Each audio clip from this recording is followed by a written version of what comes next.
World best viewers, अस्सलाम वालेकुम। अल्लाह ताला आपके घरों में ढेरों ढेर रहमतें बरकतें नाजिल फरमाए और आपकी जायज़ ख्वाहिशात को जल्द अज जल्द पूरा करे। मैं मिसेस इफ्तिखार आज आपके साथ शेयर करूंगी मिक्स वेजिटेबल पकोड़ा रेसिपी। आइए इसको बनाना स्टार्ट करते हैं। बिस्मिल्लाहिर्रहमानिर्रहीम। सबसे पहले जी वेजिटेबल्स को कट करना है। इसके लिए 2 प्याज बड़े साइज़ के लेंगे और उन्हें इस तरह से काटेंगे।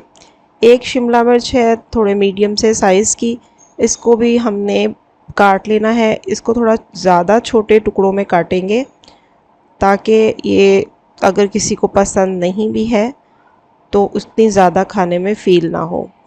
और इसके अलावा मैंने लिया है 1 बैंगन जिसको अच्छे से वॉश किया और इसको भी छोटे टुकड़ों में कट कर लेना है। और साथ ही व्यूवर्स मैं कहूँगी कि वेजिटेबल्स को काटते हुए काम के दौरान दुरूद शरीफ पढ़ते रहा करें। इससे खाने में बरकत होती है, खाने वालों में प्यार होता है और काम करते करते आपको थकावट का एहसास नहीं होता और बेबहा नेकियां हम कमा लेते हैं।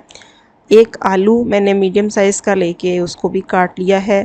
थोड़ी सी पालक है तकरीबन आधा पाव के बराबर। इसके पत्ते सिर्फ मैंने लिए हैं और वो भी अच्छे से बारीक से कट कर लिए हैं। काटने से पहले मैंने इन सब्जियों को वॉश कर लिया था।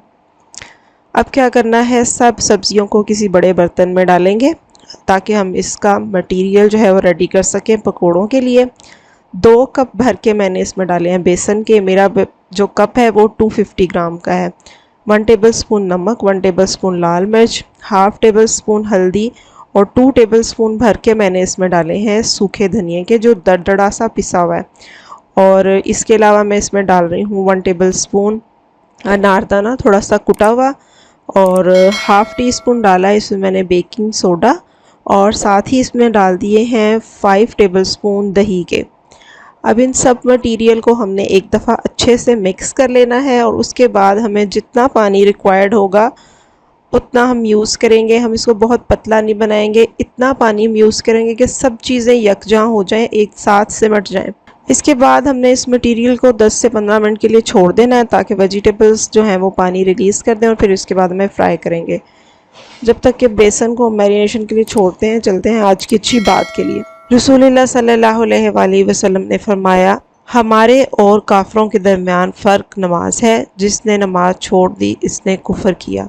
ऐसा ही अल्लाह ताला हमें नमाज़ों की पाबंदी करने की तौफीक अता फरमाए, आमीन सुम्मा आमीन। जी व्यूवर्स, यहाँ पे देखें आप, जो बेसन हमने मिक्स किया था उसमें मैंने 2 हरी मिर्चें मोटी मोटी कट कर दी हैं। अब यहाँ दूसरी तरफ आप देख सकते हैं कि मैंने धनिया और पुदीना लिया है हाफ कप। इसको डाल दिया चॉपर में। 1 बड़े साइज़ का आलू बॉईल किया, उसे मैश करके वो भी डाल दिया और 2 हरी मिर्चें इसके अंदर मैं शामिल कर रही हूँ। मिर्चों को आप अपने टेस्ट के मुताबिक एडजस्ट कर लीजिएगा। इसमें आधी प्याली मैंने दही की डाल दी है और इसमें आधा ही टीस्पून डालेंगे नमक का और अपने टेस्ट के मुताबिक इसको ऊपर नीचे भी कर सकते हैं। ब्लेंड करेंगे अच्छे तरीके से और ब्लेंड करने के बाद अगर दही की मज़ीद क्वांटिटी आपको रिक्वायर्ड है तो वो भी आप इसमें शामिल कर देंगे। ये चटनी बहुत अच्छी लगती है इन पकौड़ों के साथ, इसको भी आप ज़रूर ट्राई कीजिएगा। यहाँ पे देखें जी, मैंने कुकिंग ऑयल रख दिया है फ्राई करने के लिए पकौड़ों को। और जब ये गर्म हो गया तो मैंने इसके अंदर शामिल कर दिए पकौड़े। चम्मच की मदद से थोड़े थोड़े पतले पतले हम इसमें डालते रहेंगे और फ्लेम यहाँ पे मीडियम टू लो है। और आपको पता है जब भी हम चूल्हा ऑन करते हैं दुआ पढ़ते हैं, अल्लाहुम्मा जिन्नी मिनन नार, अल्लाह हमें जहन्नुम की आग से बचाए। अब पकोड़ों को हमने तब तक फ्राई करना है जब तक कि ये गोल्डन ब्राउन नहीं हो जाते। देखिए माशाल्लाह कितना खूबसूरत कलर आया पकोड़ों का और बहुत ही अच्छे से फ्राई हो गए हैं।